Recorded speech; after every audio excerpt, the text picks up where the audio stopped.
Seção 74. 28 de outubro, 1981. Ra, eu sou o Ra. Eu os saúdo no amor e na luz do Uno Infinito Criador. Nós nos comunicamos agora. Questionador. Você poderia primeiro me dar a condição do instrumento? Ra, ele está como previamente declarado. Questionador. Antes de abordar material novo, na última sessão parece ter havido um pequeno erro que eu então corrigi, que tem a ver com a declaração nenhum trabalho vem dele, mas apenas através dele. Isto foi um erro na transmissão? Ou o que causou esse problema? Ra, este instrumento, enquanto plenamente aberto ao nosso contato de banda estreita, às vezes experiencia um fortalecimento repentino da distorção que vocês chamam de dor. Isto enfraquece o contato momentaneamente. Este tipo de distorção aumentada tem ocorrido no complexo corpóreo deste instrumento com mais frequência no período de tempo que você pode nomear de quinzena anterior. Apesar de não ser normalmente um fenômeno que causa dificuldades na transmissão, ele causou 2 vezes no trabalho anterior. Ambas as vezes foi necessário corrigir ou retificar o contato. Questionador. Você poderia, por favor, descrever o estado de transe, pois eu estou um pouco confuso com relação a como, quando em transe, a dor pode afetar o instrumento, já que eu tinha a opinião de que não haveria sensação de dor do complexo físico no estado de transe. Ra, isto está correto. O instrumento não tem percepção desta ou de outras sensações. Entretanto, nós de Ra usamos o complexo físico ativado em raio amarelo como um canal através do qual falar. Já que o complexo mente-corpo-espírito do instrumento deixa seu casulo físico sob nossa guarda, ele é finamente ajustado para nosso contato.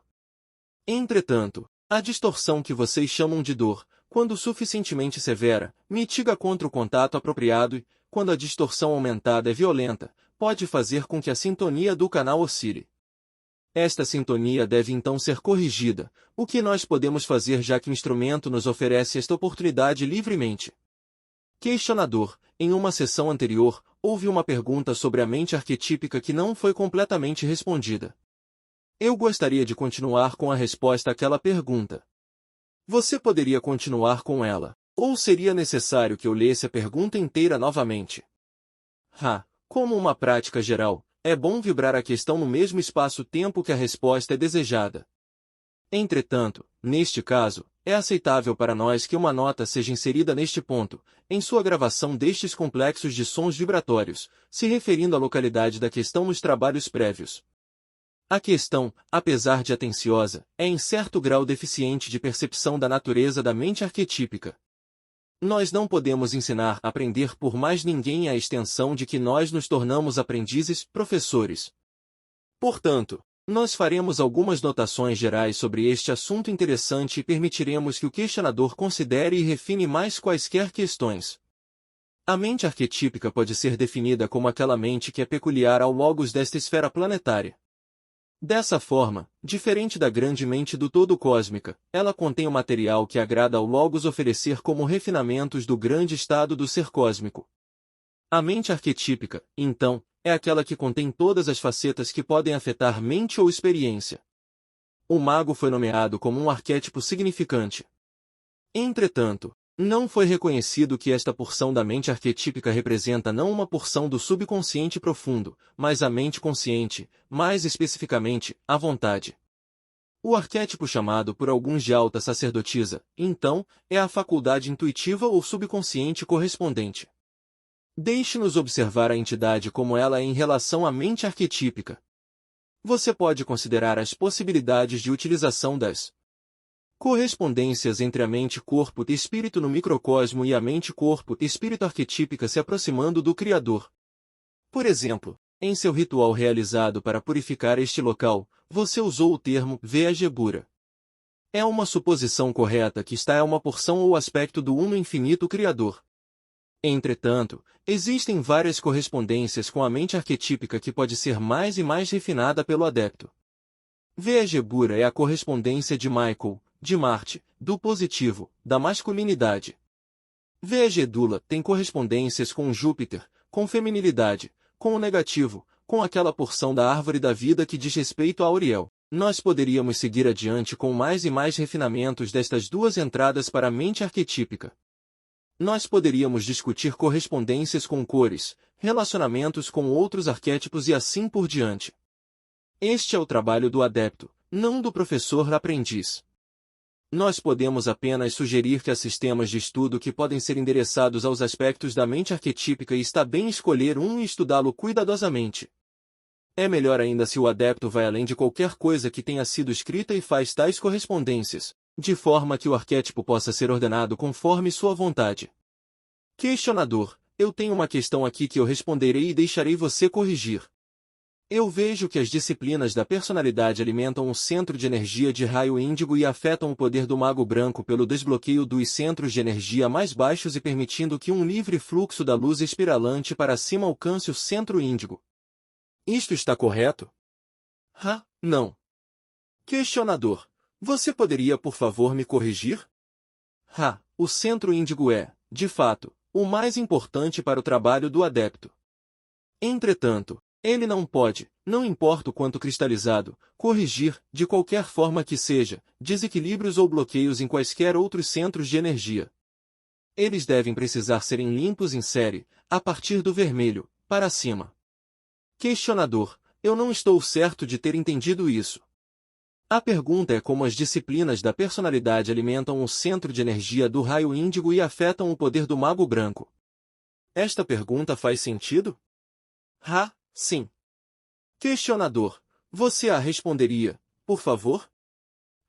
Nós ficaríamos felizes em responder esta questão. Nós entendemos a questão anterior como sendo de outra importância. O raio índigo é o raio do adepto. Uma grande quantidade da resposta que você busca está nesta sentença. Há uma identificação entre a cristalização deste centro de energia e o progresso do trabalho da mente, corpo e espírito, na medida em que ela transcende o balanceamento em espaço-tempo e entra nos domínios combinados do espaço-tempo e tempo-espaço. Questionador: deixe-me ver se eu tenho uma opinião errada aqui do efeito das disciplinas da personalidade. Eu estava supondo que uma disciplina da personalidade para, digamos, ter uma atitude balanceada na direção de uma entidade companheira única, iria apropriadamente limpar e balancear, até certa extensão, o centro de energia do raio laranja. Isto está correto? Nós não podemos dizer que você fala incorretamente, mas meramente menos que completamente. A personalidade disciplinada, quando perante um outro self, tem todos os centros balanceados de acordo com seu equilíbrio único. Dessa maneira, o outro self se olha em um espelho, vendo a si mesmo. Questionador: agora, as disciplinas da personalidade eu vejo como o trabalho supremo de qualquer um que tenha se tornado consciente do processo de evolução. Estou correto nesta declaração? Bem. Questionador: agora, onde eu estou tentando chegar é como estas disciplinas afetam os centros de energia e o poder, digamos, do mago branco. Você poderia me dizer como isso funciona? O coração da disciplina da personalidade tem 3 partes. 1. Conheça a si mesmo. 2. Aceite a si mesmo. 3. Se torne o Criador. O terceiro passo é aquele passo que, quando concluído, o transforma no mais humilde servo de todos, transparente em personalidade e completamente capaz de conhecer e aceitar outros selves. Em relação à busca do trabalho mágico, a disciplina continuada da personalidade envolve o adepto no conhecimento de si mesmo, aceitação de si mesmo, e, dessa maneira, limpando o caminho na direção do grande portal índigo para o Criador. Se tornar o Criador é se tornar tudo o que existe. Há então nenhuma personalidade no sentido com relação ao qual o adepto inicia seu aprender ensinando. Na medida em que a consciência do raio índigo se torna mais cristalina, mais trabalho pode ser feito, mais pode ser expresso a partir da infinidade inteligente. Questionador: você declarou que um trabalho de serviço a outrem tem o potencial de alertar uma grande massa de força de luz. Você poderia descrever exatamente como isto funciona e quais os usos disso seriam? Existem complexos de som vibratórios que atuam bem como a discagem de seu telefone. Quando eles são apropriadamente vibrados, acompanhados com vontade e concentração, é como se muitos sobre seus planos metafísicos, ou interiores, recebessem uma ligação telefônica. Esta ligação eles atendem através da atenção a seu trabalho. Questionador: existem muitos desses. Aqueles mais óbvios, em nossa sociedade, são aqueles usados na igreja ao invés daqueles usados pelo adepto mágico. Qual é a diferença do efeito daqueles usados, digamos, na igreja, em nossas diversas igrejas, e aqueles encantamentos mágicos específicos usados pelo adepto? Se todos, em suas igrejas, fossem adeptos conscientemente cheios de vontade, de busca, de concentração, de conhecimento consciente do chamado, não haveria diferença. A eficácia do chamado é uma função das qualidades mágicas daqueles que chamam. Ou seja, seus desejos de buscarem o estado alterado de consciência desejado. Questionador. Para a seleção do ritual protetor, nós finalmente concordamos sobre o ritual de banimento do pentagrama menor. Eu suponho que estes complexos de som vibratórios são do tipo que você fala para o alerta daqueles nos planos interiores. Isto está correto? Isto está correto.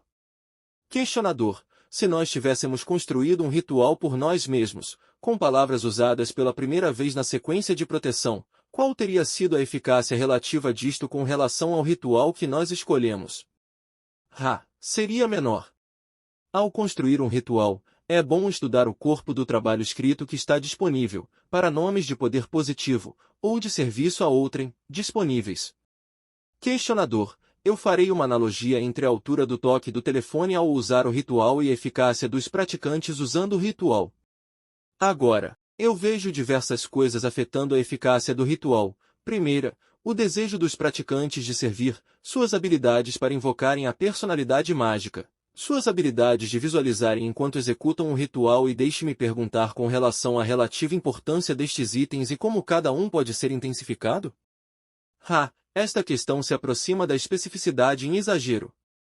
É muito importante para o adepto sentir seu próprio crescimento como professor e estudante. Nós podemos apenas dizer que você corretamente conjeturou a importância suprema da personalidade mágica. Este é um estudo em si mesmo.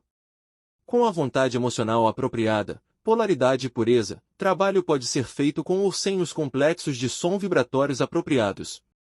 Entretanto, não há necessidade de um instrumento sem corte quando o escapelo está disponível. Questionador. Eu suponho que a razão pela qual os rituais, que têm sido usados anteriormente, têm feito é que estas palavras construíram uma tendência em consciência daqueles que já trabalharam nestas áreas, de forma que aqueles, que são da distorção de mente que nós buscamos, responderão à impressão em consciência destas séries de palavras. Isto está correto? Isto está, a uma grande extensão, correto. A exceção é que o som de algumas vogais do que vocês chamam de seu hebraico e algumas do que vocês chamam de seu sânscrito. Estes complexos de som vibratórios têm poder à frente do tempo e espaço e representam configurações de luz que construíram tudo o que existe. Questionador. Por que estes sons têm esta propriedade? A correspondência em complexo vibratório é matemática. Neste momento, nós temos energia transferida suficiente para uma questão completa. Questionador. Como os usuários destes sons, sânscrito e hebraico, determinaram o que estes sons eram? No caso do hebraico, aquela entidade conhecida como Yahvé auxiliou este conhecimento através da impressão sobre o material de código genético que se tornou linguagem, como vocês a chamam. No caso do sânscrito, as vibrações de som são puras devido à falta do que vocês chamam de um alfabeto, ou nomeação de letras, prévio. Assim, os complexos de som vibratórios pareciam cair no lugar como se viessem do logos. Esta era uma situação ou processo mais, digamos, natural ou sem auxílio. Nós iríamos, neste momento, fazer uma nota sobre o incidente no trabalho anterior, onde nosso contato foi incorretamente colocado por um curto período e foi então corrigido. No exercício do fogo, você pode ver a espiral inicial horária a partir do centro de energia de raio verde, através dos ombros e cabeça, então através dos cotovelos, então para a mão esquerda. O canal foi corrigido antes do restante desta resposta estar completo. Há alguma questão breve neste momento? Questionador. Há algo que nós possamos fazer para tornar o instrumento mais confortável ou melhorar o contato? Tudo está bem. O instrumento continua com alguma dor, como vocês chamam esta distorção. A área do pescoço permanece muito distorcida apesar das mudanças terem sido, a um pequeno grau, úteis.